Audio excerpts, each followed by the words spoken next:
السلام عليكم ورحمة الله وبركاته. الحمد لله نحمده ونستعينه ونستغفره ونعوذ بالله من شرور أنفسنا ومن سيئات أعمالنا من يهده الله فلا مضل له ومن يضلله فلا هادي له وأشهد أن لا إله إلا الله وأشهد أن محمدا عبده ورسوله. يا أيها الذين آمنوا اتقوا الله حق تقاته ولا تموتن إلا وأنتم مسلمون. பெரும் மதிப்பிற்கும் மரியாதைக்கும் உரிய எல்லாம் வல்ல அல்லாஹ்வின் நல்லடியார்களே, இந்த நல்ல வேளையில் ஏக இறைவனுடைய சாந்தியும் சமாதானமும் பற்றாத பெருங்கருணையும் உங்கள் மீதும் உங்கள் குடும்பத்தார்கள் மீதும் நின்றலாக பிரார்த்தித்தவனாக வக்ஃபு திருத்த சட்டத்தை முஸ்லிம்கள் ஏன் எதிர்க்கின்றார்கள் என்ற தலைப்பு எனக்கு கொடுக்கப்பட்டிருக்கின்றது. பொதுவாக ஒரு நாட்டை ஆளக்கூடிய ஆட்சியாளர்கள் மக்களுடைய நன்மைக்காக சட்டங்களை இயற்றுவார்கள்.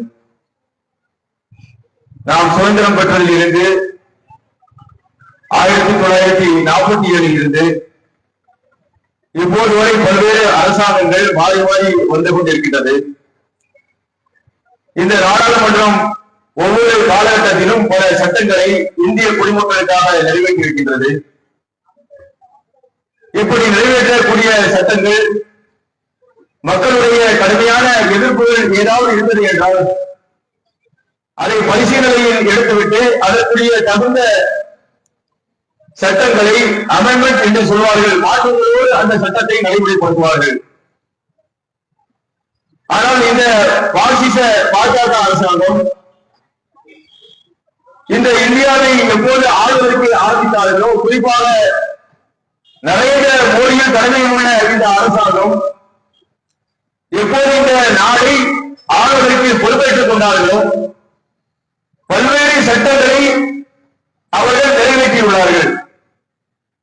அவர்கள் நிறைவேற்றியிருக்கக்கூடிய இந்த சட்டங்கள் மக்களுடைய நன்மைக்கு பல சட்டங்கள் இடையூறாக இருப்பதைத்தான் நாம் பார்க்கின்றோம். கடந்த சில சட்டங்களை அவர்கள் நிறைவேற்றினார்கள். காஷ்மீருடைய சிறப்பு அந்தஸ்து 370 பிரிவை நீக்கி ஒரு சட்டத்தை நிறைவேற்றினார்கள். நாட்டினுடைய சுதந்திர இந்தியாவில் நிறைவேற்றப்பட்ட அந்த சட்டத்திற்கு புறம்பான அந்த சட்டம் நாடாளுமன்றத்தினுடைய இரு அவைகளில் நிறைவேற்றப்பட்டு இன்று நடைமுறைக்கு வந்துள்ளது. அது மட்டுமில்லாமல் சிஏஏ என்ற ஒரு சட்டம் இந்த நாட்டினுடைய சட்டத்தினுடைய அரசியலமைப்பினுடைய விதி என்பது வேற்றுமையில் ஒற்றுமை காட்பது என்பதுதான் இந்த நாட்டினுடைய சாரா மந்திரம் அரசியலமைப்பு சொல்கின்றது. அப்படிப்பட்ட இந்த நாட்டில் மதங்கள் பாராமல், மொழி சிறுபான்மையை என்று பாராமல் எல்லோரும் ஒன்றுதான் என்று சொல்லக்கூடிய தத்துவத்தை கொண்டிருக்கக்கூடிய நம்முடைய இந்த நாட்டில் அரசியல் அமைப்பை காலில் போட்டு மிதிக்கக்கூடிய வகைகளில் சிஏஏ என்ற ஒரு சட்டத்தை நடைமுறைப்படுத்தினார்கள். அந்த சட்டம் கூட மக்களுடைய கடுமையான கொந்தளிப்புக்கு பின்னால் சட்டம் நிறைவேற்றப்பட்டாலும் இப்போது இழப்பினை கிடக்கின்றது. கடந்த சில ஆண்டுகளுக்கு முன்பாக வேளாண் திருத்த சட்டம் என்ற ஒரு சட்டத்தை விவசாயிகளுடைய நலனை நாங்கள் பாதுகாக்கின்றோம், அவர்களுக்கு நாங்கள் நன்றியை நாடுகின்றோம் என்ற பெயரால் வேளாண் திருத்த சட்டத்தை அவர்கள் நடைமுறைப்படுத்தினார்கள். இப்படி சட்ட திருத்தங்களை அவர்கள் கொண்டு வரக்கூடிய நேரத்தில் விவசாயிகள் கடும் கொள்கையும் பொருட்படுத்தாமல் டெல்லியிலே அவர்கள் முகாமிட்டு அந்த திருத்த சட்டத்திற்கு எதிராக கடுமையான போராட்டத்தை வெளிப்படுத்தினார்கள். எந்த அளவுக்கு என்றால் கிட்டத்தட்ட ஓராண்டுக்கும் அதிகமாக அந்த மக்கள் வெயிலிலும் குளிரிலும் தங்களுடைய உணவு மற்ற அனைத்து விதங்களையும் தியாகம் செய்துவிட்டு இந்த திருத்த சட்டத்திற்கு எதிராக அவர்கள் களத்திலே அவர்கள் இருந்தார்கள். ஒரு நாட்டினுடைய ஆட்சியாளர் குடிமக்களுக்கு என்ன நன்மை வைக்கும் என்று பார்த்துவிட்டு அதற்கு தக்கமான சட்டங்களை இயற்றுவதுதான் நாட்டை ஆளக்கூடிய ஆட்சியாளருடைய கடமை. அப்படிப்பட்ட கடமையாற்ற தவறிவிட்டார்கள் இந்த பாஜக அரசாங்கம். இந்த வேளாண் சட்டத்திற்கு எதிராக இந்த மக்கள் கடுமையான போராட்டத்தை வெளிப்படுத்தியதனுடைய விளைவு ஒரு இஞ்சி கூட பின்வாங்க மாட்டோம் என்று இந்த நாட்டினுடைய உள்துறை அமைச்சர் பேசினார். இந்த வேளாண் துறை சட்டத்தை என்றால் கடும் குளிரிலும் பொருட்படுத்தாமல் அந்த மக்கள் அங்கே களத்திலே போராட துவங்கியதுடைய ஆரம்ப கட்டத்தில் இந்த நாட்டினுடைய உள்துறை அமைச்சர் பாராளுமன்றத்திலே முழங்கினார், பிரஸ் மீட்டிலே முழங்கினார், ஒரு அங்குலம் கூட நாங்கள் பின்வாங்க மாட்டோம் என்று முழங்கியதை விளைவு அந்த திருத்த சட்டத்தை அந்த மக்களுடைய விடாமுயற்சியினால் போராட்டத்தினால் ஒரு அங்குலம் கூட பின்வாங்க மாட்டோம் என்று சொன்னவர்கள் அந்த சட்டத்தில் எந்த மாறுதலும் எந்த புள்ளியும் நாங்கள் மாற்ற மாட்டோம் என்று சொல்லி அந்த வேளாண் திருத்த சட்டத்தை வாபஸ் விட்டார்கள். இப்போது வக்ஃபு திருத்த சட்டம் ஆடு நடையுது அப்படின்னு ஓலைக்கு இல்லை கவலை, ஆடு நடையுது அப்படின்னா ஓலைக்கு இல்லை கவலை, ஓலைக்கு எலும்பு துண்டு தேவை, அந்த ஆட்டினுடைய ரத்தம் தேவை, அந்த ஆட்டினுடைய மாமிசம் தேவை. ஆடு நடையுது என்று ஓலை அல்ல கதையாக இப்போது முஸ்லிம்களுடைய வக்ஃபு திருத்த சட்டம் என்ற பெயரில் ஒரு திருத்த சட்டத்தை அவர்கள் கொண்டு வந்துள்ளார்கள். இந்த திருத்த சட்டம் நாடாளுமன்றத்திலே பல அமர்வுகளுக்கு ஊடாக அந்த திருத்த சட்டம் இப்போது பார்லிமெண்ட் ஜாயிண்ட் பார்லிமெண்ட் கமிட்டி என்று சொல்லக்கூடிய நாடாளுமன்ற கூட்டுக்குழுவுக்கு அது இப்போது அனுப்பப்பட்டு விட்டது. அது இந்த குறுகால கூட்டத்தொடரிலே அந்த நடைமுறை சட்டம் விவாதிக்கின்ற அந்த சட்டம் இப்போது அடுத்த சட்டம் வரை எக்ஸ்டெண்ட் பண்ணிருக்காங்க. இந்த வக்ஃபு திருத்த சட்டத்தை நாம் தெரிந்து கொள்வதற்கு முன்பாக வக்ஃபு என்றால் என்ன என்பதை பற்றி நாம் தெரிந்து கொள்ள வேண்டும். வக்ஃபு என்றால் இஸ்லாமிய மார்க்கத்துடைய மிக ஒரு முக்கியமான ஒரு இபாதத். வக்ஃபு என்ற அரபி சொல்லுக்கு விளக்கம் என்னவென்றால் தடுத்து நிறுத்துவது என்று பொருள். மனிதனிடத்தில் இருக்கக்கூடிய பொருளாதாரம், அவர்களிடத்தில் இருக்கக்கூடிய சொத்து நிலங்கள் அனைத்தும் ஒரு தந்தைக்கு ஒரு குடும்பத்திற்கு இருக்கக்கூடிய அந்த சொத்து அது அப்படியே மாறி மாறி வரும். உலகத்தில் இருக்கக்கூடிய பொருளாதாரம் என்பது ஒருத்தர் கையில இருக்கும், நாளைக்கு வேறொருத்தர் கையில் போகும், அல்லது அவர் மரணம் அடைந்து விட்டால் தன்னுடைய பிள்ளைகளுக்கு சொத்தாக மாறிவிடும். பொருளாதாரத்தை பொறுத்தவரையில் இப்படி மாறி மாறி வரக்கூடியதுதான் பொருளாதார அமைப்பு. ஆனால் இந்த வக்ஃபு என்பதனுடைய பொருள் என்ன என்றால் தடுத்து நிறுத்துவது. அது ஒரு குறிப்பிட்ட வகைக்காக இறைவனுக்காக அர்ப்பணிக்கப்பட்டது என்றால் அந்த வகைக்கு மட்டும்தான் அதை பயன்படுத்த வேண்டும். தடுத்து நிறுத்துவதை விட புரியுதா? வக்ஃபு என்பதனுடைய பொருள் தடுத்து நிறுத்துவது, குறிப்பிட்ட வகைக்காக மட்டும் செலவு செய்ய வேண்டும். முஸ்லிம் தலைவர்கள் இந்த மக்களுக்கு நம்ம ஒரு செய்தி நாம புரிய வைக்க வேண்டிய தேவை இருக்கு.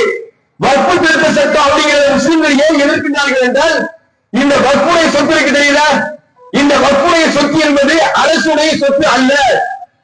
முஸ்லிம்கள் எதிர்க்கிறதுக்கான முக்கியமான காரணம் இன்னைக்கு ஒவ்வொரு துறையிலையும் அரசு நிர்வகிக்கின்றது, அது அரசாங்கத்துடைய சொத்து. இன்னைக்கு நாட்டில் ராணுவத்திற்கு அதிகமான நிலங்கள் இருக்கின்றது. இந்தியாவை எடுத்துக்கொண்டால் ராணுவத்திற்கு சுமார் 12,000 ஏக்கர் நிலம் அதிகபட்சமாக ஒரு துறையில அதிகமான நிலத்தை கையில் வைத்திருக்கக்கூடிய ஒரு அமைப்பு இந்தியாவுடைய மிலிட்டரி ராணுவம். இவங்க கையில கிட்டத்தட்ட 12,000 ஏக்கர் நிலம் இருக்கின்றது. அதற்கு அடுத்தபடியாக யாரிடத்துல இருக்கு அப்படின்னா சுமார் 11,000 ஏக்கர் நிலம் இந்தியன் ரயில்வே டிபார்ட்மெண்ட் கையில இருக்கு. இந்திய ரயில்வே துறை இருக்கு இல்லையா, அந்த ரயில்வேயுடைய கைவசம் சுமார் 11,000 ஏக்கர் நிலம் இருக்கு. இதற்கு அடுத்தபடியாக இது எல்லாம் இந்திய அரசாங்கத்துடைய சொத்து. ராணுவம் இந்திய அரசுடைய சொத்து, ரயில்வே இந்திய அரசுடைய சொத்து. அதற்கு அடுத்தபடியாக இஸ்லாமியர்களுடைய வக்ஃபுடைய நிலம் என்பது கிட்டத்தட்ட சுமார் 9,40,000 ஏக்கர் நிலம் என்பது இந்த முஸ்லிம்களுடைய வக்ஃபு சொத்து இருக்குது. இந்த மாதிரி இந்த சொத்து இருக்கு இல்லையா, இது முஸ்லிம் தனவந்தர்கள் இந்த நன்மையை எதிர்பார்த்து கொடுத்தது. ஒரு முஸ்லிம் தனவந்தர் அல்லாஹ்வுடைய தூதர் நபிகள் நாயகம் ஸல்லல்லாஹு அலைஹி வஸல்லம் அவர்கள் ஒருவர் இறைவனுக்காக பொருளாதாரத்தை தாராளம் செய்ய வேண்டும் என்று விரும்பினார் என்றால் அவர் எவ்வாறு தாராளம் செய்ய வேண்டும் என்ற வழிமுறையை அல்லாஹ்வுடைய தூதர் காட்டுறாங்க. உங்களுடைய குடும்பத்தினரை, உங்களுடைய பிள்ளைகளை பிறரிடத்திலே கையாண்டக்கூடிய நிலையில் விட்டுவிட வேண்டாம் என்று அல்லாஹ்வுடைய தூதர் சொல்லிவிட்டு நீங்கள் மக்களுக்கு நீங்கள் நன்மை செய்ய வேண்டும் என்று நீங்கள் விரும்புகிறீர்கள் என்றால் உங்களுடைய சொத்தில் 1/3 ஏழைகளுக்கு நீங்கள் முஸ்லிம்களுக்கு அதாவது தகுதியுடையவர்களுக்கு வறியவர்களுக்கு நீங்கள் செலவு செய்யுங்கள் என்று அல்லாஹ்வுடைய தூதர் சொன்ன அடிப்படையை கருத்தில் கொண்டு மேலும் நபிகள் நாயகம் ஸல்லல்லாஹு அலைஹி வஸல்லம் சொன்னாங்க இல்லையா, இதா மாத்தல் இன்சானின் கதை அனுபவம் அவ்வளவோ இல்லாமல் சலாச ஒரு மனிதர் மரணித்து விட்டான் என்றால் அவருடைய நன்மைகள் அனைத்திற்கும் அல்லாஹ் அதாவது முத்திரை வருத்தி விடுவான். அவர் சொல்ல முடியாது, நோம்பிக்க முடியாது, இன்னும் இவாற்றல் செய்ய முடியாது, நன்மையான விஷயங்கள் அவரால் நிறைவேற்ற முடியாது. காரணம், அவர் மரணித்து விட்டால் மரணத்திற்கு பின்னால் ஒரு 3 செயல் அவனுக்கு நன்மையாக வந்து கொண்டே இருக்கும். மரணத்திற்கு பின்னால் வரக்கூடிய நன்மையில் ஒன்று சதகத்து ஜாரியா, இறைவனுக்காக ஒரு தர்மத்தை மக்கள் பயன்படக்கூடிய வகைகளில் கொடுத்துட்டு போறது இருக்கு தெரியுமா, இது சதகத்து ஜாரியா. இந்த சதகத்து ஜாரியாவை மையப்படுத்திதான் முஸ்லிம் தனவந்தர்கள் அவர்கள் வாழக்கூடிய காலத்தில் எப்போது கொடுக்க தொடங்கினார்கள் என்றால் இப்ப கிடையாது. சுதந்திர இந்தியாவில் வந்து வக்ஃப் ஆரம்பிக்கப்படல. ஏதோ சுதந்திர இந்தியாவில் முஸ்லிம்கள் தானமா செஞ்சுட்டு வக்ஃப் செஞ்சுட்டு போனது அப்படி கிடையாது. சுதந்திர இந்தியாவிற்கு முன்பாக ஆங்கிலேயர்களுடைய ஆட்சி காலத்தில் இருந்து முஸ்லிம்கள் வந்து சொத்துக்களை தேவையடைவதற்கு தாராளம் செய்துவிட்டு சென்றுள்ளார்கள். வறியவர்கள் இருக்கின்றார்கள், எளியவர்கள் இருக்கின்றார்கள், பெண்கள் இருக்கின்றார்கள். முஸ்லிம்களுடைய மேம்பாட்டுக்காக இந்த விஷயத்தை தாராளம் செஞ்சிருக்காங்க. பள்ளிவாசல் கட்டுறது, முஸ்லிம்கள் மரணித்து விட்டார்கள் என்றால் கபர்ஸ்தான் மையவாடி கட்டுறது, முஸ்லிம்கள் பயிரக்கூடிய கல்வி அரங்கங்கள் கட்டுறது, மதரசாக்கள் கட்டுறது, ஏழைகளுக்கு பயன்படக்கூடிய பைத்துல் மால் ஏற்படுத்துறது. அது மட்டுமில்லாமல் இன்னும் முஸ்லிம் பெண்கள் பயன்படக்கூடிய பல விஷயங்கள், வர்த்தக நிறுவனங்களை ஏற்படுத்தி அதில் வரக்கூடிய நிதியை ஏழைகளுக்கு கொடுக்கக்கூடிய இப்படி பல வகைகளில் இந்த தர்மத்தை அவர்கள் செய்ததனுடைய விளைவுதான் இன்னைக்கு சுதந்திர இந்தியாவில் கிட்டத்தட்ட 9,40,000 ஏக்கர் நிலம் முஸ்லிம்களுடைய கைகளில் இருக்கு. வக்ஃபுட இந்த வக்ஃபுடைய திருத்த சட்டம் இந்த பிஜேபி கொண்டு வர்றதுக்கு முன்னால ஆங்கிலேயர்கள் இருந்து கொண்டு வந்திருக்காங்க. இன்னைக்கு இருக்கிறது காரணம் என்னங்கிறது நான் பின்னால சொல்றேன். 1913 ஆங்கிலேயர்களுடைய காலத்துல முஸ்லிம்கள் அங்கங்க தான தர்மம் செஞ்சுட்டு போயிடுவாங்க. பல இடங்களில் சொத்து இருக்கும். இது ஒருமுகப்படுத்துவதற்கு ஆங்கிலேயர்கள் என்ன செய்யறாங்க அப்படின்னா ஒரு சட்ட திருத்தத்தை கொண்டு வர்றாங்க இங்கிலீஷ் கவர்மெண்ட்ல. அதாவது முஸ்லிம் வக்ஃப் சரிபார்ப்பு சட்டம் அப்படிங்கக்கூடிய ஒரு சட்டத்தை கொண்டு வந்து சரிபார்ப்பு ஆரம்பிக்குது. சரிபார்க்க தொடங்குவதற்கு பின்னால 1929 வந்து முசல்மான் வக்ஃப் சட்டம் என்ற ஒரு சட்டத்தை வந்து அறிவித்து நாடாளுமன்றத்தில் நடைமுறைப்படுத்துகின்றார்கள். இதற்கு பின்னால இந்தியா சுதந்திரம் பெற்றதற்கு பின்னால் 1954 ஆண்டு வக்ஃப் சட்டம் நாடாளுமன்றத்தால் ஏற்றுக்கொள்ளப்படுது. இதுக்கு முன்னால வந்து இங்கிலீஷ் கவர்மெண்ட் போய் சுதந்திரம் பெற்றதற்கு பின்னால் இந்தியாவினுடைய நாடாளுமன்றம் கூறுகின்றது 1954 ஆண்டு நாடாளுமன்றத்தால் இந்த வக்ஃப் சட்டம் ஏற்றுக்கொள்ளப்படுகின்றது. அது மட்டுமில்லாமல் 1959, 1964 மற்றும் 1969 ஆகிய ஆண்டுகளில் இந்த வக்ஃப் சட்டத்தில் பல மாறுதல்கள், பல திருத்தங்களை வந்து இந்திய கவர்மெண்ட் கொண்டு வருது. இப்ப எதிர்ப்பு கிடையாது. அது இந்த நோக்கத்தை நிறைவேற்றக்கூடிய வகைகளில் திருத்தங்களை கொண்டு வந்தார்கள் அன்றைய ஆட்சியாளர்கள். அதற்கு பின்னால் 1995 ஆண்டு இது போன்ற வக்ஃப் சட்டம் வந்து ஆய்வு செய்யப்பட்டதற்கு பின்னால் அந்த சட்டம் எப்படி நிறைவேற்றப்படுகிறது என்றால் சுமார் இந்திய அளவில் சுமார் 30,000த்திற்கு அதிகமான வக்ஃப் வாரியங்கள் இருக்குது. தமிழ்நாட்டில் இருக்குது, மேற்குவங்கத்தில் இருக்கு, மகாராஷ்டிரால இருக்கு, கேரளால இருக்கு. இப்படி இந்திய அளவில் சுமார் 30,000 வக்ஃப் வாரியங்கள் செயல்படுகின்றது. இந்த வக்ஃப் வாரியம் இப்படி நடைமுறைப்படுத்த காஷ்மீரை தவிர நாட்டில் அனைத்து மாநிலங்களிலும் இந்த வக்ஃப் வாரியம் செயல்படுகின்றது. வக்ஃப் கவுன்சில் இந்த மாதிரி சூழல் பெய்து இருக்கும் போதுதான் இந்த சட்டத்தினுடைய அந்த வழியை நான் சொல்லிட்டு வரேன். கொஞ்சம் கவனமாக கவனிக்க வேண்டும் என்று கேட்டுக் கொள்கின்றேன். மேற்கு வங்க மாநிலம், அந்த மாநிலத்தில் இருக்கக்கூடிய வக்ஃப் வாரியத்தில் வந்து பல குளறுபடிகள் ஏற்படுது. இது காங்கிரஸ் கவர்மெண்ட் இருக்கக்கூடிய கிட்டத்தட்ட 2010 என்று 2010 ஆண்டு இந்த மாதிரி சில பிரச்சனைகள் ஏற்படக்கூடிய நேரத்தில் அந்த பிரச்சனைகளை தீர்க்கக்கூடிய வகைகளில் சில கமிஷன்களை ஏற்படுத்தாங்க. அந்த கமிஷன் இன்னைக்கு ஜாயிண்ட் பார்லிமெண்ட் கமிட்டி அப்படின்னு ஏற்படுத்திருக்காங்க இல்லையா, அது மாதிரி அன்னைக்கு இருக்கக்கூடிய நாடாளுமன்றத்தில் மறைந்த திமுகவுடைய எம்எல்ஏ இருந்தார் இல்லையா, அமைச்சர் ரகுமான் கான், அவருடைய தலைமையில வந்து ஒரு குழுவை ஏற்படுத்தி இந்த வக்ஃபுடைய விஷயத்தை வந்து எப்படி சரி செய்ய வேண்டும், முஸ்லிம் தனவந்தர்கள் என்ன அடிப்படைக்காக கொடுத்தார்களோ அதை எப்படி ஆக்கிரமிப்பாளர்களிடமிருந்து, அநியாயமாக சுரண்டக்கூடியவர்களிடமிருந்து, இதை தவறாக உண்ணக்கூடியவர்களிடமிருந்து இந்த வக்ஃபுடைய சொத்தை சரியான முறையில் எப்படி விரிவுபடுத்த வேண்டும் என்ற நோக்கத்தில் அன்றைய தினம் ஒரு குழு ஏற்படுத்தப்பட்டு ஒவ்வொரு பகுதியிலையும் ஆய்வு செய்யறாங்க. தமிழ்நாட்டு கொண்டு ஆய்வு பண்ணாங்க. இந்த மாதிரி இருக்கக்கூடிய நேரத்தில் தான் நீதிபதி சச்சாருடைய தலைமையில ஒரு கமிஷன் காங்கிரஸ் கவர்மெண்ட் ஏற்படுத்துது. ஏற்படுத்தக்கூடிய அந்த நேரத்திலும் நீதிபதி சச்சார் என்ன சொல்றாரு, முஸ்லிம்களுடைய நிலம், தனவந்தர்கள், முஸ்லிம்களுடைய முன்னோர்கள் கொடுக்கப்பட்ட சொத்து பல வகைகளில் முஸ்லிம்களுக்கு பயன்படாமல் ஆக்கிரமிப்பு செய்யப்படுகின்றது. இதை அரசு இதை கையாள அரசு எடுத்த நடவடிக்கை என்ன என்று காங்கிரஸ் அரசுக்கு அந்த கமிஷன் ஒரு அறிக்கையை தாக்கல் பண்ணுது. இப்படி இருக்கக்கூடிய நேரத்தில் தான் 2013ஆம் ஆண்டு வக்ஃபு சொத்துக்களை பராமரிக்கக்கூடிய ஒரு புதிய திருத்தங்களை காங்கிரஸ் அரசாங்கம் கொண்டு வருது. அதை கொண்டு வரக்கூடிய அந்த திருத்த சட்டத்துல காங்கிரஸ் கவர்மெண்ட் கொண்டு வந்தது என்ன தெரியுமா, வக்ஃபு சொத்துக்களை எவனாவது ஆக்கிரமிச்சா அப்படின்னா, வக்ஃபு சொத்து அப்படின்னு ஏதாவது கண்டறியப்பட்டு அதை தவறான முறையில் யாராவது அதை ஆக்கிரமித்தால் அது உறுதி செய்யப்பட்டதற்கு பின்னால் அவனுக்கு 2 ஆண்டு கடுங்காவல் தண்டனை கொடுக்கப்படும். 2 ஆண்டு கடுங்காவல் தண்டனைனா ஜாமீன்ல வெளியே வர முடியாத தண்டனை. இந்த தண்டனை கொடுக்கப்படும் என்று ஒரு திருத்தம் காங்கிரஸ் கவர்மெண்ட் இந்த மோடி 2014 வந்தாரு. இறைவனுடைய உதவியை பாருங்க. இவர்கள் இந்த சட்டம் இல்லாம இருந்த அன்னைக்கே இந்த மாதிரி சட்டம் இல்லாம இருந்ததுன்னா அன்னைக்கே வேற அடிப்படையில் இன்னைக்கு இந்த அளவுல இந்த போராட்டத்தை சந்திச்சிருக்க தேவையில்லை. கடுமையான முறையில் அவர்களுடைய நோக்கத்தை நிறைவேற்றிருக்க முடியும். ஆனால் 2013 இந்த சட்ட திருத்தம் வந்ததற்கு பின்னால் இந்த விதி நடைமுறையில் இருக்குது. இவ்வளவு சட்ட திருத்தம் சுதந்திர இந்தியாவில இருந்து அதுக்கு முன்னால இருந்து இவ்வளவு திருத்தம் இந்த வக்ஃபின் பெயரால் பல திருத்தங்களை வக்ஃபுடைய சட்டம் மாறுதல்கள் பெற்றிருக்கு. இந்த திருத்தம்லாம் என்ன விஷயத்தை நடைமுறைப்படுத்தியது என்றால், எந்த நோக்கத்திற்காக முஸ்லிம் தனவந்தர்கள் கொடுத்தார்களோ அந்த நோக்கத்தை நிறைவேற்றக்கூடிய வகையில் இருந்தது. அதனால் முஸ்லிம்கள் அன்றைய தினம் கொந்தளிக்கவில்லை. 1923 கொந்தளிக்கல, 54 கொந்தளிக்கல, 59 கொந்தளிக்கல, 64 கொந்தளிக்கல, 2013 கொந்தளிக்கல. இவ்வளவு திருத்தங்கள் கண்டதற்கு பின்னாலும் நாடாளுமன்றம் தான் அந்த திருத்தத்தை கொண்டு வந்தது.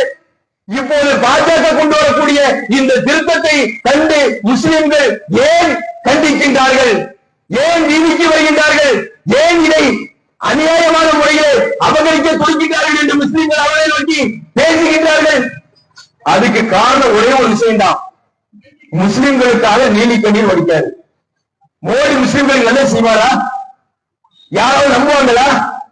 மோடி முஸ்லிம்களுக்கு நல்லது செய்வார் அப்படின்ட்டு, பாஜக முஸ்லிம்களுக்கு நல்லது செய்வோம் அப்படின்ட்டு இன்னைக்கு பிறந்த முஸ்லிம் குழந்தைகள் கூட நம்ப மாட்டாங்க. முஸ்லிம் அல்லாத பிற்படுத்தப்பட்ட மக்கள் நம்ப மாட்டாங்க. தாழ்த்தப்பட்ட மக்கள் என்று சொல்லக்கூடியவர்கள் நம்ப மாட்டாங்க. உயர் ஜாதிகளை தவிர இந்தியாவில் இருக்கக்கூடிய ஏழைய மக்கள் இந்த மோடி என்பவர், இந்த நாட்டை ஆளக்கூடிய பிரதமர் கொண்டு வரக்கூடிய சட்டம் மக்கள் நல சட்டம் என்பதை ஏற்றுக்கொள்ளவே மாட்டார்கள். முஸ்லிம்களை ஏற்றுக்கொள்ள மாட்டோம். ஏன்? உங்க கடந்த கால செயல்பாடு அந்த மாதிரி. இந்த நாட்டினுடைய அமைச்சர் பாராளுமன்றத்தில் வக்ஃபு திருத்த சட்டத்தினுடைய நோக்கத்தை பத்தி பேசினார். யாரு? அமைச்சர் கிரண் ரிஜிஜு என்பவர். அவர் சொல்லக்கூடிய நேரத்தில் அவர் சொல்றாரு, முஸ்லிம்களுக்காக, முஸ்லிம்களுடைய நலனை நாடி, முஸ்லிம்களுடைய மேம்பாட்டை கருத்தில் கொண்டு நரேந்திர மோடியின் தலைமையினுடைய அரசாங்கம் முஸ்லிம்களுக்கு வக்ஃபு திருத்த சட்டத்தை நாங்கள் புனர் விவாதம் செய்கின்றோம், திருத்த சட்டத்தை கொண்டு வருகின்றோம். முஸ்லிம்களுடைய சொத்து மாபியாக்களால் ஆக்கிரமிக்கப்பட்டிருக்கு. முஸ்லிம்களுடைய சொத்து பல வகைகளிலே சொல்லப்படுகின்றது அப்படின்ட்டு அவர் என்ன செய்யறாரு, சட்ட நாடாளுமன்றத்தில் அறிக்கையை வாசிக்கிறாரு. உலகத்தில் இந்த மாதிரி விஷயத்தை நாடாளுமன்றத்தில் ஒரு அமைச்சர் சொல்லும் போது முஸ்லிம்கள் இல்ல, ஒட்டுமொத்த இந்திய இறையாண்மை விரும்பக்கூடிய யாருமே சிரிக்காம இருக்க மாட்டாங்க. முஸ்லிம்கள் நன்மை நாடு செய்ய போறோம், முஸ்லிம்களுடைய முன்னேற்றம் செய்ய போறோம் அப்படின்ட்டு யாருமே இதை சிரிக்காமல் ஏற்க மாட்டாங்க. அந்த அளவில் இவர்களுடைய கடந்த கால நடைமுறை இருக்குது. சரி, முஸ்லிம்களுக்கு நன்மை நாடி மாஃபியாக்கள் ஆக்கிரமிச்சாங்க அப்படின்னு சொல்ற, நீ எந்த சச்சாருடைய கமிஷன், எந்த சச்சாருடைய கமிஷன் முஸ்லிம்களுக்கு ஸ்காலர்ஷிப் கொடுத்தது, ப்ரீ மெட்ரிக் போஸ்ட் மெட்ரிக் முஸ்லிம்களுக்கு இருந்துச்சா? கடந்த சில வருடங்களுக்கு முன்பாக நம்முடைய பிள்ளைகள் எல்லாம் ஸ்காலர்ஷிப் வாங்கியிருக்கீங்களா? அதுக்குள்ள பணம் இருக்கு இல்லையா? இந்த மோடி இதற்கு சச்சார் பரிந்துரை அடிப்படையில் காங்கிரஸ் அரசு வந்து ப்ரீ மெட்ரிக்கும் போஸ்ட் மெட்ரிக்கும் சில நிதி உதவிகளை கல்வி உதவி தொகை கொடுத்தாங்க. இந்த கல்வி உதவி தொகை ஒரு சின்ன தொகை தான். இந்த தொகையும் தடுத்து நிறுத்தது யாரு? முஸ்லிம்களுக்கு நலன் நாடக்கூடியவர்கள் என்றால் இந்த விஷயத்தை வந்து ஏமாற ஒரு சின்ன பணக்கார முஸ்லிம்களுடைய கல்வி உதவிக்காக அரசு காங்கிரஸ் கவர்மெண்ட் கொண்டு வரக்கூடிய அந்த விஷயத்தை சச்சாருடைய பரிந்துரையை அவர்கள் நடைமுறைப்படுத்தினார்கள். அந்த நடைமுறையை நீர்த்து போட செய்கிறது உங்களுடைய கவர்மெண்ட். இப்போது எந்த ஆட்சி இருக்கிறோ அந்த கவர்மெண்ட். என்ன முஸ்லிம்கள் நலன்? அது மட்டுமா? ஆக்கிரமிப்பு. முஸ்லிம்களுடைய சொத்துக்களை வந்து மாஃபியாக்கள் ஆக்கிரமிச்சிருக்காங்க. பாபர் மசூதி யார் ஆக்கிரமிச்சிருக்கிறது? பாபர் மசூதி என்ற விஷயம் முஸ்லிம்களுடைய சொத்து, சொத்து. முஸ்லிம்கள் பல்லாண்டு காலமாக அதை வணங்கி வந்த ஒரு பள்ளிவாசல். இந்த பள்ளிவாசலை ஆக்கிரமித்தவர்கள் யார்? சட்ட ரீதியாக, தார்மீக ரீதியாக, ஆவணங்கள் அடிப்படையில் சொல்ல முடியுமா? இந்த நீதிமன்றத்தாலே சொல்ல முடியல. நீதித்துறையை நீதியாக அரசியலமைப்பு அடிப்படையிலே சாட்சி சொல்லக்கூடியவர்கள், தீர்ப்பு எழுதக்கூடிய நீதிபதிகள் கூட பாபர் மசூதி முஸ்லிம்கள் இடம் இல்லை என்று சொல்ல முடியல. பாபர் மசூதி இருந்த இடத்தில் ராமர் பிறந்தார் சொல்ல முடியல. சாட்சிகள் அடிப்படையில், ஆவணத்தின் அடிப்படையில் ஒரு நம்பிக்கையை நான் கொண்டு சொல்ல வந்த. இஸ்லாமிய மார்க்கம் யாருடைய கடவுள் நம்பிக்கையையும் கேள்வி கேட்காது. உன்னுடைய நம்பிக்கை உனக்கு, என்னுடைய நம்பிக்கை எனக்கு. ஆனா நாம எந்த நாட்டில் ஆளுவோம்? இந்தியா என்பது சுதந்திர நாடு. இந்தியா என்பது செக்யூலரிசம், அனைவருக்கும் சமம், அனைவரும் ஒரே அடிப்படையில் இந்திய அரசியல் அமைப்பை ஏற்றுக்கொண்டவர்கள் என்று சொல்லக்கூடிய அந்த புத்தகத்தை ஏற்றவர்கள் நாம். சொல்ல முடியுதா? இந்த அமைச்சர் வந்து ஆக்கிரமிப்பாளர்கள் மாஃபியாக்கள் சொல்றாங்க. பாபர் மசூதியை ஆக்கிரமித்தவர்கள் யார்? அவர்கிட்ட நீங்க எப்படி தந்துருவீங்களா? நீதிமன்ற துணை கொண்டு நீங்கள் ஆக்கிரமிப்பீர்களே. இப்போது சாவி, இப்போ சம்பல் என்ற பகுதி சாவி ஜமா மசூதி. இந்த மசூதியில வந்து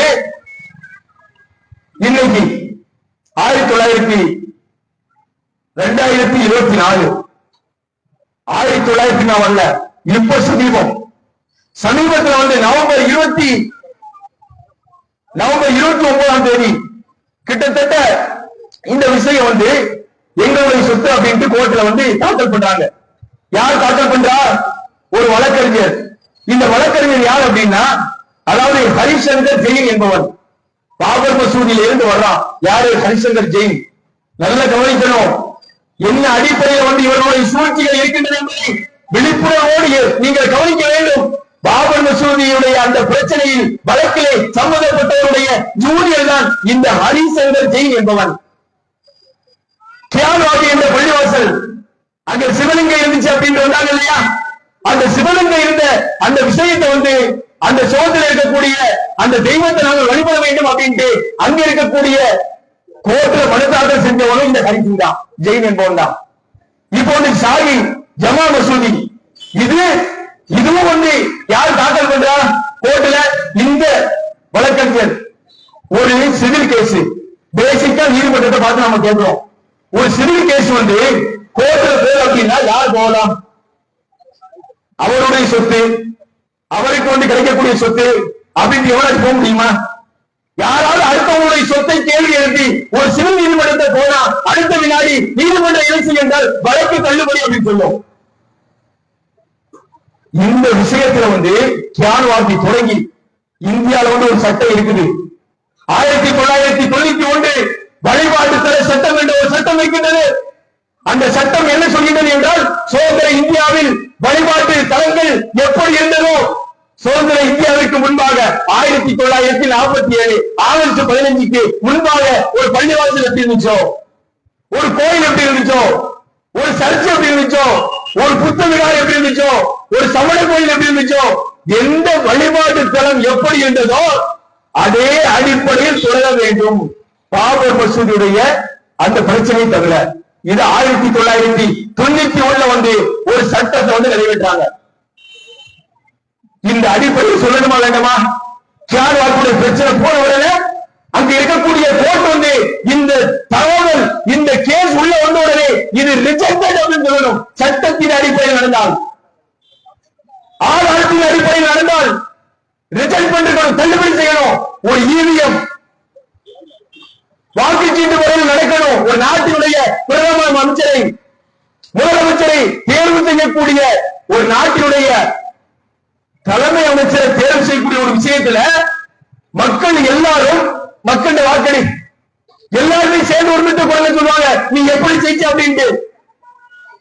இவிஎம் தொடர்பா வந்து கோர்ட்டுக்கு போயிட்டு அப்படின்னா கோர்ட்ல கேஸ் வந்து ரிஜெக்ட் அப்படிங்கிற இந்த சட்டம் இருக்குதா இல்லையா? வழிபாடு சட்டம் இருக்குதா இல்லையா?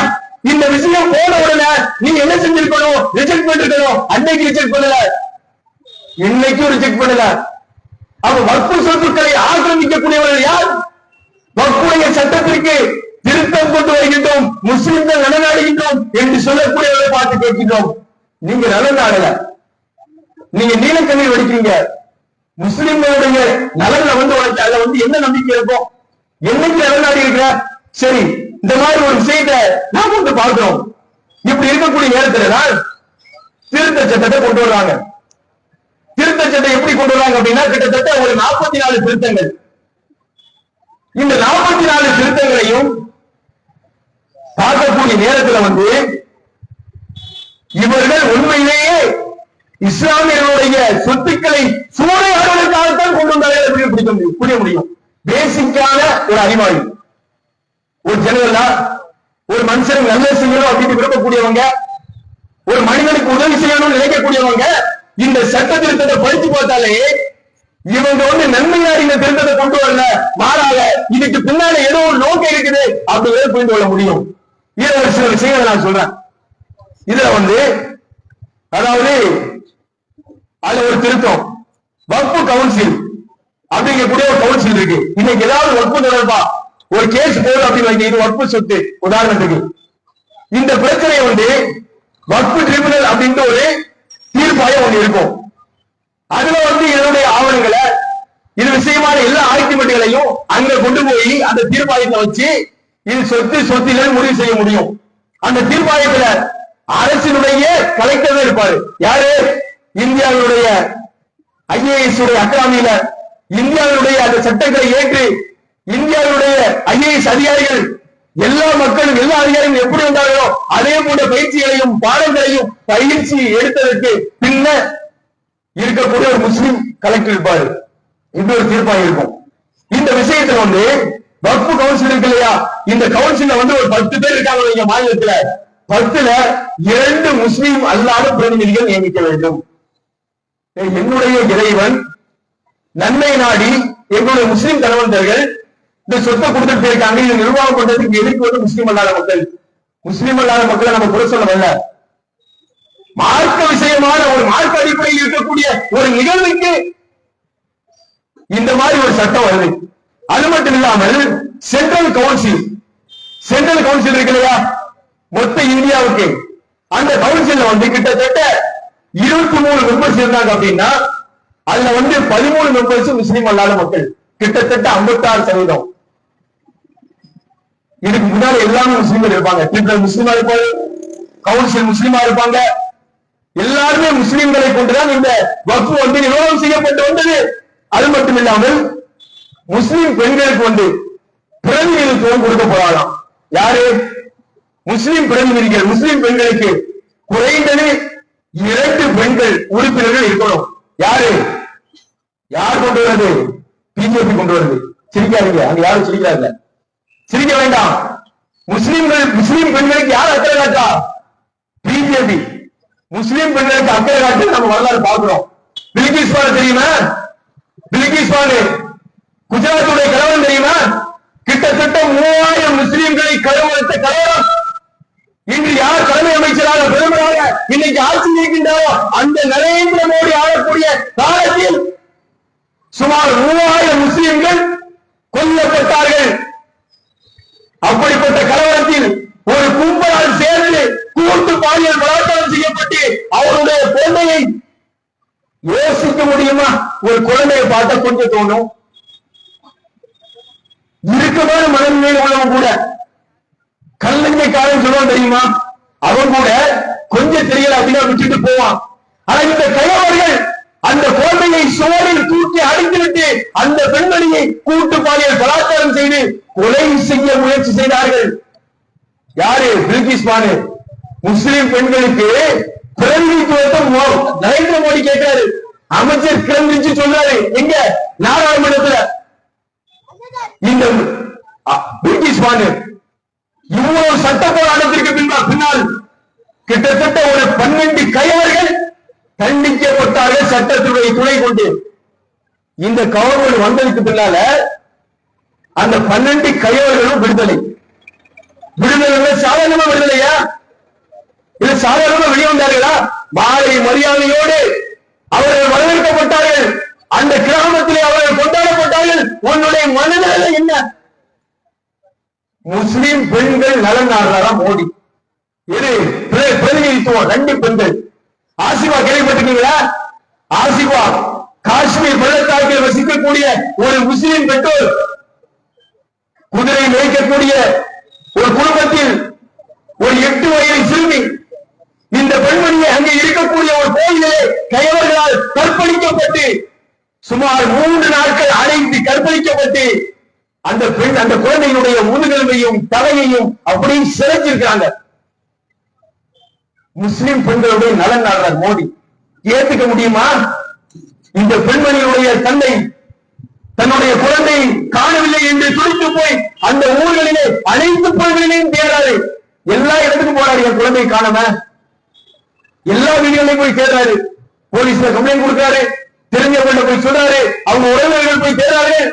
தேடக்கூடியவர்கள் கூட இருக்கக்கூடிய மக்கள் சொல்றாங்க, இந்த பக்கத்துல கோயில் இருக்கு, இந்த கோயில போய் உள்ள போய் பார்க்கலாம அப்படின்னு கேட்கக்கூடிய நேரத்தில் அந்த பெண்மணியுடைய தந்தை சொன்னால், கோயில் என்பது புனிதம், அவர்கள் வழிபாடு செய்யக்கூடிய இடம், அந்த புனிதத்திலே அவர்கள் அதுபோல தவறுகளிலே எந்த விஷயமும் இருக்காது அப்படின்ட்டு நம்பின ஆசிபா என்பவருடைய அந்த பெண்மணியுடைய அந்த சிறுமியினுடைய தகப்பனார் சொல்றாரு, கோயில் அது புனிதம், அந்த புனிதத்துல வந்து இந்த மாதிரி அந்த இடத்துல வந்து என் குழந்தை இருக்க மாட்டா அப்படின்ட்டு நம்பி அந்த இடத்தை மட்டும் விட்டு விட்டு வேற எல்லா பகுதியிலும் தன்னுடைய குழந்தையை தேடி இருக்காரு. கடைசியாக அந்த கோயிலில் வைத்து அந்த சிறுமி மானபங்கப்படுத்தப்பட்டால் அந்த சிறுமியுடைய முதுகெலும்பு உடைக்கப்பட்டு தலைகள் நசுக்கப்பட்டிருக்கு. ஒரு கல் நெஞ்சம் உள்ள ஒரு ஈர மனது உள்ள எவனாலே செய்ய முடியுமா? இது யார் செய்வது என்றால் இப்போது ஆண்டு கொண்டிருக்கக்கூடிய இவர்களுடைய சாம்ராஜ்யத்தை சார்ந்தவர்கள், இந்த பிஜேபி, இந்த பாசிஸ்டுகள் தான் இது போன்ற விஷயங்களை செய்தார்கள். இந்த கையவர்களை கைது செய்ய வேண்டும் என்று அங்கே இருக்கக்கூடிய அனைத்து நலன்களையும் விரும்பக்கூடிய மக்கள் களத்திற்கு வருகின்றார்கள். வரக்கூடிய நேரத்தில் கைது செய்யக்கூடாது அப்படின்ட்டு அந்த பகுதியில் இருக்கக்கூடிய அமைச்சர், எம்எல்ஏ அதுக்கு எதிரான குரல் கொடுத்து அவர்கள் ஒரு ஊடகத்தை கொண்டு போறாங்க. நீங்க முஸ்லிம் பெண்களுக்கு நலன் நாடக்கூடியவங்களா? எப்ப நீங்க முஸ்லிம் பெண்களுக்கு நலன் நாடுங்க. முஸ்லிம் பெண்களுக்கு நீங்கள் நலன் நாடுவதாக இருந்தது என்றால் இந்த ராஜேந்திர சச்சார் கமிஷன் இஸ்லாமிய சமூகம் வறுமை கோட்டிற்கு கீழே இருக்கின்றது என்ற தகவல் கொடுத்திருக்கு. உன் கண்ணுக்கு தெரியுதா? உன் காதுல கேட்குதா? அது உனக்கு படிக்க தெரியுமா? நீ ஆளக்கூடிய ஆட்சியினுடைய ஆளுமைக்கு கீழே அந்த சட்டம் இருக்குது. படிச்சு பார், இஸ்லாமிய பெண்களுடைய நிலை எப்படி இருக்குது. முஸ்லிம் பெண்களுக்கு நீ நலன் நாடுவதா இருந்துச்சுன்னா முஸ்லிம் பெண்களுக்கு வந்து அரசு வேலை வாய்ப்பு கொடு. அரசுடைய என்னென்ன நலன்கள் இருக்கின்றதோ அந்த நலன்களை இஸ்லாமிய பெண்களுக்கு கொடு. இந்தியாவில் இருக்கக்கூடிய உயர் பதவிகளிலே இஸ்லாமியர்களுக்கு முஸ்லிம் பெண்களுக்காக நீ பிரதிநிதித்துவத்தை வழங்கு. நீ என்ன, நீ வந்து முஸ்லிம் பெண்களுக்கு பிரதிநிதித்துவத்தை கொடுத்தாரா? பிரதிநிதித்துவம் முஸ்லிம் பெண்கள் மீது நலன் நாடுறாரா? நலன் நாடுறது எங்க மக்கள் முன்னால பேசும்போது இது நரேந்திர மோடி சொல்றாங்க, முன்னால இருக்கக்கூடிய மக்கள் சிரிக்கிறாங்க. அந்த அளவில் தான் உன்னுடைய கடந்த கால வரலாறு இருக்கு. உன்னுடைய நோக்கம் என்பது அதுவல்ல. அது மட்டும் இல்லாம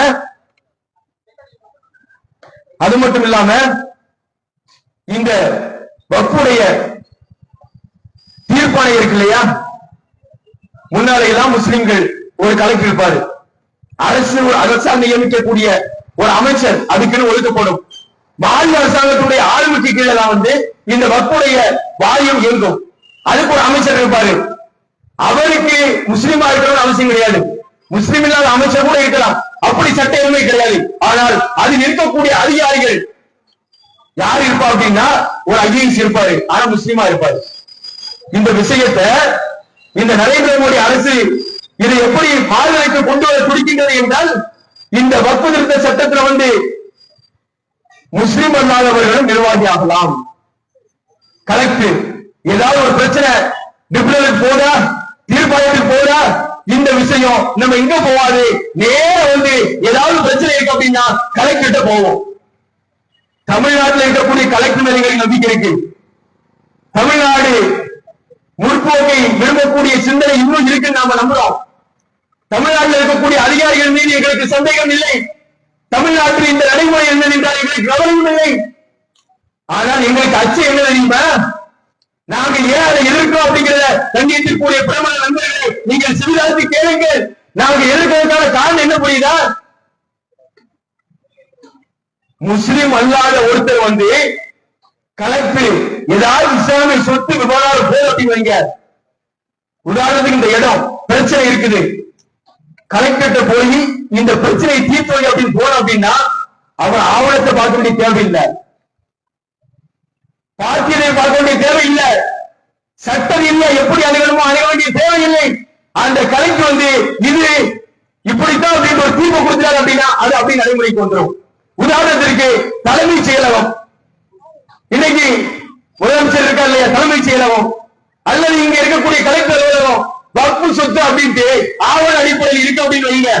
கலெக்டர்கிட்ட போது 99 வருஷத்துக்கு லீஸு ஆவணம் எல்லாம் முடிஞ்சிட்டு, ஆகையினால இந்த சொத்து திரும்ப கொடுத்துருங்க அப்படின்ட்டு கலெக்டர்கிட்ட போயிட்டோம் அப்படின்னா கலெக்டர் இது உங்க சொத்து இல்ல அப்படின்னு தீர்ப்பு சொல்லிட்டாரு அப்படின்னா அதுதான் என்ன அடிப்படையில் கொண்டு வரப்பட்டிருக்கு அப்படின்னா, இந்த வக்ஃபுடைய சொத்தை ஆக்கிரமிக்கக்கூடியவர்களுக்கு 2 ஆண்டு கடுங்காவ தண்டனை, ஜாமீனில் வெளியே வர முடியாத தண்டனை, கைது நடவடிக்கை இருந்தது இல்லையா.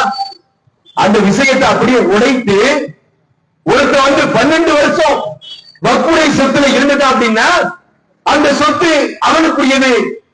எப்படி அவனுக்கு பரிகாரமா ஒரு 50,000 ரூபாய் கட்டா போதும், கைது நடவடிக்கை கிடையாது. இது முஸ்லிம்கள் நடக்கக்கூடிய சட்டமா? கண்ணியத்திற்குரிய பிரபல நண்பர்களை பார்த்து நாங்கள் கேட்கின்றோம், நல்லெண்ணம் கொண்ட அதிகாரிகள் பார்த்து நாங்கள் கேட்கின்றோம், சரியான தகவலை முஸ்லிம்கள் கொண்டெடுத்திருக்கின்றார்கள் என்று நீங்கள் கொண்டு போய் சேர்க்க வேண்டும். விட போவதில்லை. இந்த சட்டம் என்பது சாதாரணமாக இஸ்லாமியர்கள் சந்திக்கக்கூடிய வேறு வேறு பிரச்சனை கிடையாது. இது எங்களுடைய இபாதத் சார்ந்தது, எங்கள் மார்க்கம் சார்ந்தது, எங்கள் முகமது நபி கற்றுத் தந்தது, எங்கள் இறைவனுக்குரிய சொத்து. எந்த தனி நபரும் ஆக்கிரமிக்க முடியாது. அப்ப இந்த மாதிரி முஸ்லிம் அல்லாத ஒரு கலெக்டர் தீர்ப்பு சொல்லுவாரு. தமிழ்நாட்டை பத்தி எங்களுக்கு கவலை கிடையாது, ஊட்டியை பத்தி கவலைப்படணுமா இல்லையா? ஊட்டியில இந்திய அரசியல் சட்டம் பேசுதா? ஹரியானா இந்திய அரசியல் சட்டம் தான் நடைமுறைப்படுத்தப்படுகின்றதா? டெல்லியில் இந்தியாவுடைய அரசியலமைப்பு தான் பேசப்படுகின்றதா? கடந்த சில வருடங்களுக்கு முன்பாக ஆர்ப்பாட்டத்தை கலந்து கொண்டதற்காக எண்ணற்ற இஸ்லாமியர்களுடைய வீடுகள் தரைமட்டமாக்கப்பட்டிருக்க. முஸ்லிம்கள் நலநாடக்கூடிய சட்டமா? ஆடு நனையுது அப்படின்ட்டு ஓலைக்கு என்ன கவலை? டெல்லியில ஆர்ப்பாட்டத்தை கலந்துகிட்டதுக்காக அது தவறு அப்படின்னா அதுக்குரிய செக்ஷன்ல வழக்கு பதிவு. இந்திய அரசியல் சட்டம் அதுக்குரிய வழிமுறை சொல்லுது. இது வரம்பு மீறப்பட்டிருக்கு அப்படின்னா அதற்குரிய என்ன சட்டப்பிரிவோ அந்த சட்டப்பிரிவை சேர்த்து போடு. சரி, இவருக்குரிய சொத்தை இடிக்கிறது முடிவு பண்ணியவா? குடும்பத்தில் என்ன செஞ்சாங்க? நீ ஒரு சரியான சட்ட அடிப்படையிலே தார்மீக அடிப்படையிலே செயல்படக்கூடியவர்கள் பார்த்து நான் கேட்கின்றேன். முஸ்லிம்களுடைய வீடுகள் இடிக்கப்படுது அப்படின்னா ஒருத்தர் குடியிருக்கக்கூடிய வீடை யாராச்சும் இடிப்பாங்க? அது ஒரு குற்றவாளியா இருந்தா அவனை கைது பண்ணணும், அதுக்குரிய நடவடிக்கை எடுக்கணும். அது வீட்டில் இருக்கக்கூடிய வீட்டை சார்ந்தவர்கள் என்னென்ன தவறு செஞ்சாங்க? டெல்லியிலே வீடு இடிக்கப்பட்டது, ஹரியானாவில் வீடு இடிக்கப்பட்டது, உத்தரப்பிரதேசத்திலே வீடு இடிக்கப்பட்டது. எதுக்கு? அவன் கொலை செய்யல, கொலை செஞ்சா கூட தூக்கு தண்டனை போட்டுருங்கப்பா. இந்த யோகி அரச, இந்த யோகியால நியமிக்கப்பட்டிருக்கக்கூடிய கலெக்டர் முஸ்லிம்கள் நாங்க நம்பணும். சம்பால் என்ற பகுதி சில மாதங்களுக்கு முன்பாக இந்த பள்ளிவாசலுடைய பிரச்சனை நான் ஏற்கனவே கோரிக்கை காட்டு சாகி ஜமா மசூதி 1707ஆம் ஆண்டு அன்றைய ஆட்சியாளர் பாபரால் கட்டப்பட்ட பள்ளிவாசல். அந்த பள்ளிவாசலை ஆக்கிரமிப்பதற்காக ஒரு லாயர் வழக்கு தொடுறான். வழக்கு தொடுக்கப்பட்ட உடனே அங்க இருக்கக்கூடிய மேஜிஸ்ட்ரேட் என்ன செஞ்சிருக்கணும்? சட்ட அடிப்படையில் பேசினாரா? அங்க இருக்கக்கூடிய அதிகாரிகள் சட்ட அடிப்படையில் பேசலையே, நீங்க எப்படி வகுப்புக்கு நீ தீர்ப்பு சொல்லுவ? உன்னை நம்பி நாங்க ஏற்றுட்டு போகணுமே? கண்ணியத்திற்குரிய தாய்மார்களே, இவர்கள் இது போன்ற விஷயங்களை கையில் எடுத்து முஸ்லிம்களுடைய சொத்துக்களை அபகரிக்க திட்டமிடுகின்றார்கள். ஒவ்வொரு விஷயமா நம்ம சொல்லலாம். இந்த சாகி ஜமா மசூதி இருக்கு இல்லையா, இந்த விஷயத்தை கொஞ்சம் லேசா சொல்ல நான் விரும்புறேன்.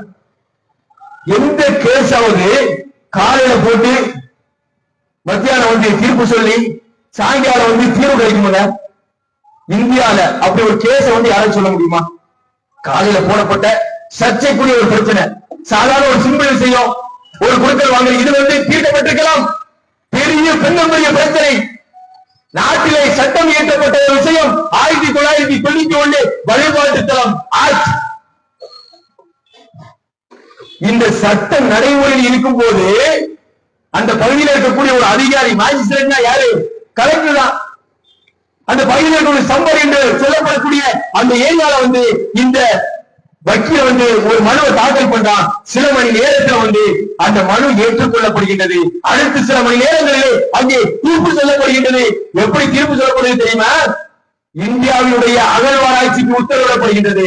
அந்த மசூதிக்குள் நுழைந்து நீங்கள் ஏதாவது கோயிலுக்குரிய தடயங்கள் இருக்காது பார்த்துக்கோங்க. இந்த தடயங்களை அவர்கள் அங்கே சென்று பார்க்கறாங்க. முடிஞ்சிட்டு திரும்ப கோர்ட்டுக்கு வர்றான். அதுக்குரிய போட்டோஸ் எதுவுமே இல்லை அப்படின்ட்டு கோர்ட்ல இருக்கக்கூடிய நீதிபதி கேட்டு அந்த போட்டோவை சமர்ப்பிங்க, நவம்பர் 29க்குள்ள நீ சமர்ப்பிக்கணும் அப்படின்ட்டு கேட்டுக்கொள்ளப்படுகிறார். அங்க போறாங்க. போகக்கூடிய நேரத்தில் முஸ்லிம்கள் கவலையோடு கூடுறாங்க. கவலையோடு கூடக்கூடிய அந்த மக்கள் மத்தியிலே இன்று அந்த உத்தரப்பிரதேசத்தை ஆளக்கூடிய காட்டாட்சி நடத்தக்கூடிய யோகி என்பவன் அங்கே இருக்கக்கூடிய காவல்துறைக்கு ஷூட்டிங் ஆர்டர் கொடுத்தாரு. Shooting order. அங்கே இருக்கக்கூடிய மக்கள் குருவியை சுடுவது போல், எப்படி கூடங்குளம் அனுமதி நிலையத்திற்கு எதிராக மக்கள் எப்படி குருவியை சுடப்பட்டார்களோ, எப்படி வேளாண் சட்டத்திற்கு எதிராக அந்த விவசாயிகள் கடும் குளிரிலே டெல்லியை முகாமிட்டார்களோ, அப்போது எப்படி அவர்கள் தாக்கப்பட்டார்களோ, அது போன்ற பிரயோகம் இந்த அநியாயத்தை தட்டி கேட்பதற்கு கூடியிருக்காங்க. எந்த தாக்குதலிலும் ஈடுபடவில்லை. இப்படிப்பட்ட மக்களை சுடுகின்றார். அந்த ஸ்பாட் 4 பேர் உயிரிழக்கின்றார்கள். மேலும் 2 பேர் மரணமடைந்திருக்கின்றார்கள். இந்த அதிகாரிகள்கிட்ட இந்த சட்டத்துக்கு தீர்வு கேட்டு போக முடியுமா? இந்த அதிகாரிகள்கிட்ட இந்த மாதிரி கோர்ட்ல ஒரு சார்பு அடிப்படையிலே தீர்ப்பு சொல்லப்படுகின்றது. இதுக்கு காரணம் என்ன தெரியுமா? உச்ச நீதிமன்றம். உச்ச நீதிமன்றத்தில் கியான் விஷயத்துக்கு கோர்ட்ல கேஸ் போடு. இன்னைக்கு ஓய்வு பெற்ற நீதிபதி இருக்காங்க, ஆகாவோடு புகழப்பட்ட டி.ஒய். சந்திரசூட். எங்களுக்கு அவர்கள் நம்பிக்கை கிடையாது. நீங்க நீதிபதியாக இருந்து நீங்க தீர்ப்பு கேட்டீங்க, பிரச்சனை இல்ல, நாங்கள் அதை விமர்சிக்க வரல. ஆனால் நீங்க இந்த கியான் விஷயத்துல எப்படி நீங்க தீர்ப்பு சொன்னீங்க? பாபர் மசூதி பிரச்சனைக்கு எப்படி தீர்ப்பு சொன்னீங்க? எங்க நாட்டுல அரசியல் அமைப்பு இருக்குது, இருக்குதா இல்லையா? ஒரு நாட்டுல சட்டம் இருக்குது. எனக்கு இறைவன் மேல நம்பிக்கை இருக்கு, நம்பிக்கை இருக்குது. இப்ப நான் நீதிபதியா போயிட்டேன். நான் நைட்டு போய் தூங்கிட்டு இந்த விஷயத்துக்கு ஒரு தீர்ப்பு சொல்லணும் அப்படின்ட்டு நான் அல்லாஹ்ட்ட துஆ செஞ்சுட்டு நான் அங்க போய் தீர்ப்பு செஞ்சேன்னா அரசியல் அமைப்பு படி ஏற்றுக்கொள்ளப்படுமா? இதுதான் கேள்வி. நான் நீதிபதியாக இருந்து அங்கே தீர்ப்பு எந்த அடிப்படையில் சொல்ல வேண்டும் என்றால் அதுக்கிட்ட ஒரு சிம்பாலிக்கா நீதி தேவதை என்ற பேர்ல ஒரு சிலையை வச்சு அதுல கண்ணில வந்துட்டு ஒரு கருப்பு ரிப்பனை கட்டிட்டு முன்னால வர்றவன் யாருன்னு பார்க்காத, அவன் வாயா இருப்பான், அவன் இந்துவா இருப்பான், அவன் கிறிஸ்தவனா இருப்பான், நல்லவனா இருப்பான், கெட்டவனா இருப்பான், சட்டப்படி தீர்ப்பு சொல்லுப்பா அப்படிங்கக்கூடிய ஒரு சிம்பாலிக்கா ஒரு விஷயத்தை ஒரு சிலையை வச்சிருக்காங்க. நம்மாளு பாபர் மசூதி பிரச்சனைக்கு தீர்ப்பு சொல்ல முன்ன வந்தவரு அவர் அங்க போய் முன்னால போய் கும்பிட்டுட்டு நான் வந்து தீர்ப்பு சொன்னது ராம் நான் வந்து கேட்டேன், அந்த அடிப்படையில் தீர்ப்பு வந்துட்டேன். தீர்ப்பு அப்படி இருக்கு. அவர் வாயால சொன்னது, கூடுதல் கொடியை நம்ம சொல்லல. அதே அடிப்படையில் தான் கியானுடைய இந்த பிரச்சனை நீதிமன்றத்திற்கு செல்கின்றது. செல்லக்கூடிய நேரத்தில் வந்து கீழமை நீதிமன்றம் தவறிழைக்கும். 3 அடுக்கு நீதிமன்றத்துடைய அடுக்கு இருக்கு இல்லையா? கீழமை நீதிமன்றம் தவறிழைச்சதுன்னா உயர் நீதிமன்றம் போகணும். உயர் நீதிமன்றம் தவறிழைச்சது அப்படின்னா தீர்ப்பு பிடிக்கலன்னா உச்ச நீதிமன்றம் போவோம். உச்ச நீதிமன்றத்தில் நீதி கிடைக்கல அப்படின்னா உச்ச நீதிமன்றத்துல கியானுடைய இஷ்யூக்கு டிஒய் சந்திரசூட் என்ற தலைமை நீதிபதி அன்றைய தினம் கொடுக்கப்பட்ட தீர்ப்பு 2022ஆம் ஆண்டு மே மாசம் என்று நினைக்கின்றேன். அவர் கொடுத்த தீர்ப்பு வழிபாட்டுத்தல சட்டம் 1947க்கு முன்பாக இந்தியாவினுடைய வழிபாட்டு நிலங்கள், வழிபாடு முறைகள், ஆலயங்கள் எப்படி இருந்ததோ அதே அடிப்படையில் இப்போதும் இருக்க வேண்டும் என்று சொல்லக்கூடிய அந்த சட்டத்துக்கு புதுசா ஒரு வியாக்கியானம் கொடுக்கிறாரு. இந்த வழிபாட்டு சட்டம் சொல்றது எல்லாம் சரிதான். வழிபாட்டு ஆலயத்தை வந்து நாம வந்து கையகப்படுத்துறது கிடையாது. அது எந்த மதம் சார்ந்தது அப்படின்னு ஆய்வு பண்றது அது தடுக்கலையே. அப்பா கடைசி வரை இந்த தீர்ப்பு வந்து வரலாற்றுல வந்து உங்களுடைய தரத்தை நிரூபித்துக் கொண்டே இருக்கும். நியாயவான்களிலே சொல்லிக் கொண்டே இருப்பார்கள். இதைத்தான் சில நாட்களுக்கு முன்பாக ஒரு நீதிபதி ஆசிப் தூபை என்று சொல்லக்கூடிய ஒரு நீதிபதி த வயர் என்ற இந்த நிறுவனத்திலே அவர் பேட்டி கொடுத்தாரு. இந்தியாவிலே சட்டங்கள் குழி தோண்டி குறைக்கப்படுகின்றது. இந்தியாவில் இருக்கக்கூடிய சிறுபான்மையினர்கள் அவருடைய நிலையை கண்டு கடுமையான வேதனை விட்டு அந்த சீனியர் லாயர் வந்து கண்ணீர் விட்டு அழுகுறாரு.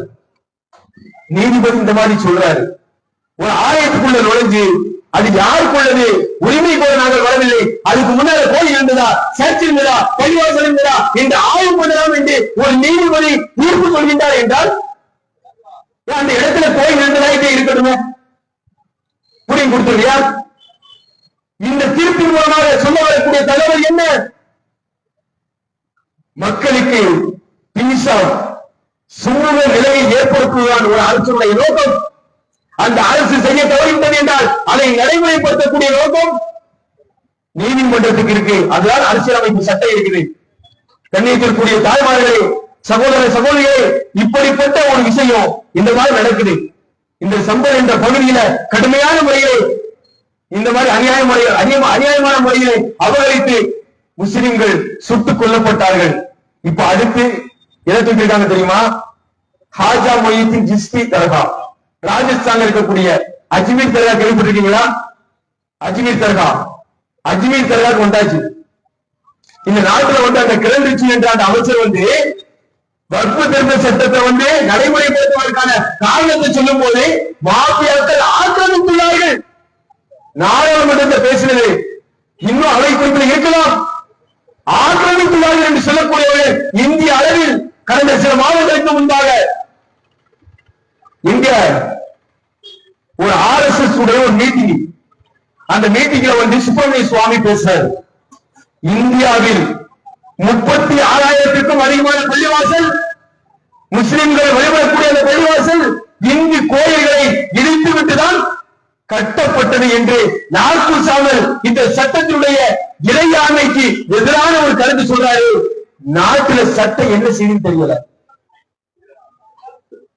அப்ப இந்த வக்ஃப் சட்டத்தினுடைய நோக்கம் முடியல, இருக்கக்கூடிய பள்ளிவாசல் அனைத்தையும் இந்த கலெக்டர் ஆய்வு கொடுப்பாரு. ஆய்வு அங்க கீழே குஞ்சு தோண்டி பார்ப்பாங்க, அங்க என்ன இருக்குதோ அல்லது இவங்க என்னத்தை கொண்டு வச்சாங்களோ, பாபர் மசூதியை கொண்டு வச்சாங்க இல்லையா, எல்லாத்தையும் இடிச்சுட்டு 2 நாள் இடிச்சு முடிச்சுட்டு 3ஆம் நாள் உள்ள இருக்கக்கூடிய சிலைய, அந்த சிலையை மட்டும் ராமர் அப்படியே தோண்டி விட்டார் என்று ஒரு சிலை கொண்டு வச்சாங்க இல்லையா, அந்த சிலையை மட்டும் ஒரு கோயில் மாதிரி வழிபாடு செய்யறதுக்கு ரெடி பண்ணாங்க தெரியுமா?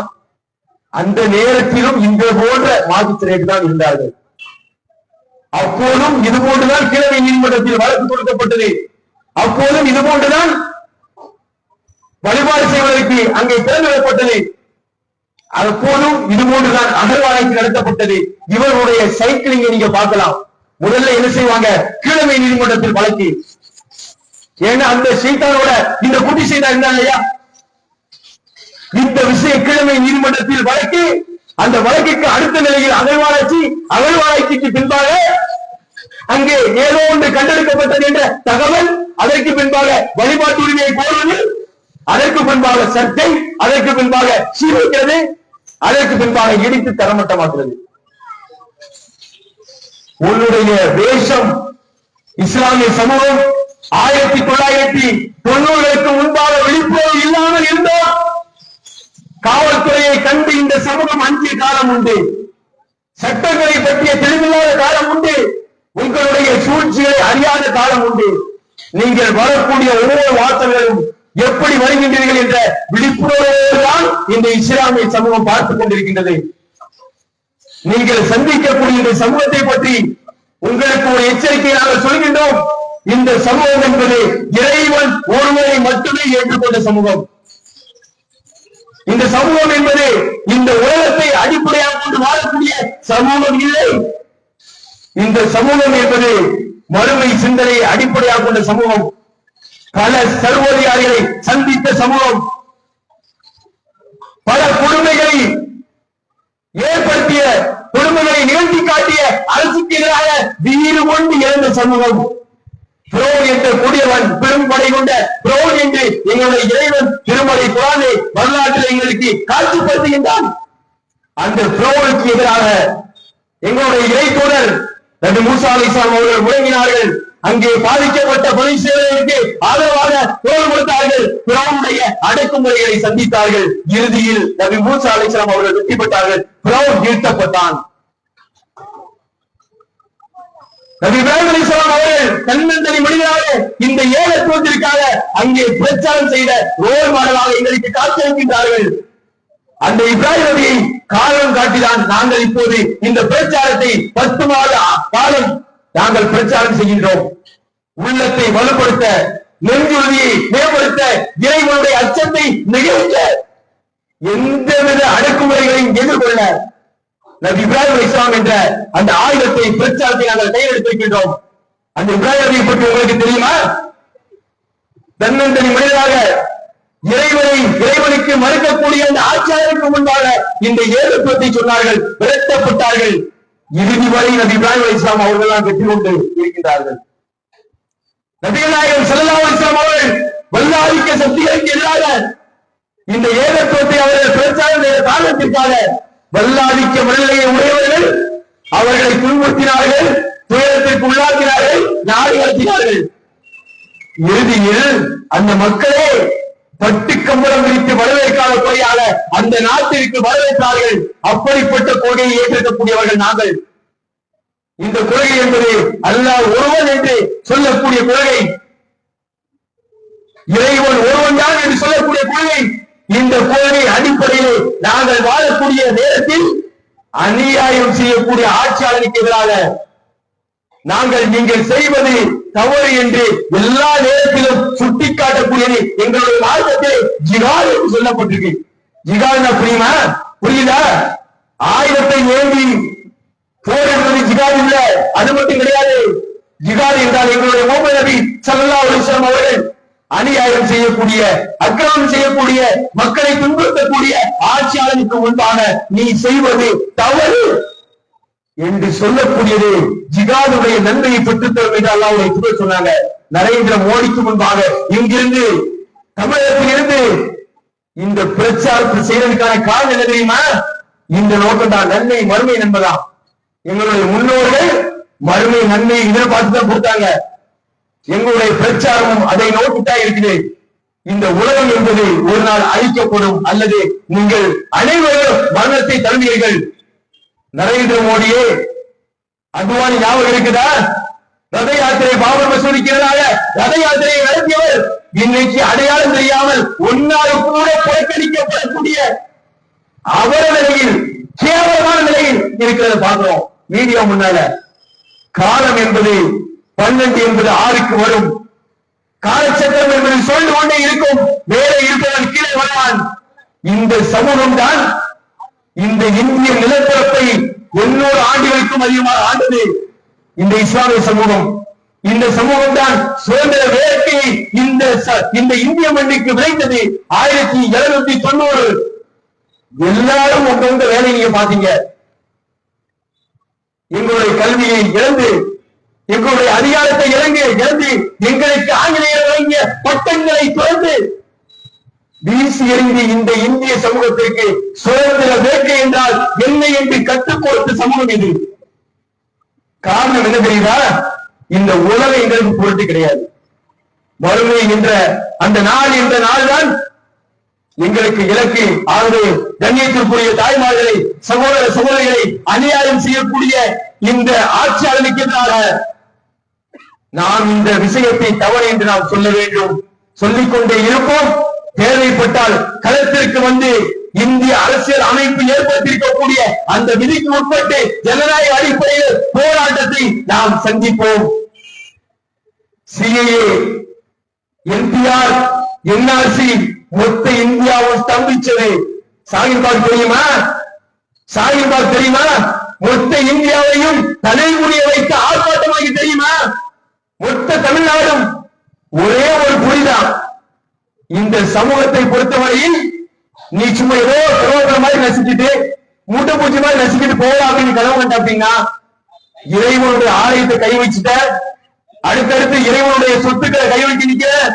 இதிலிருந்து நீங்கள் விடுபட்டு முஸ்லிம் தலைவர்கள் என்ன நோக்கத்திற்காக இந்த சொத்துக்களை அர்ப்பணித்தார்களோ, கடந்த காலத்தில் ஆண்ட ஆட்சியாளர்கள் இதை மையப்படுத்தி எப்படி சட்டத்தை இயற்றினார்களோ அந்த சட்டங்கள் எங்களுக்கு போதுமானது.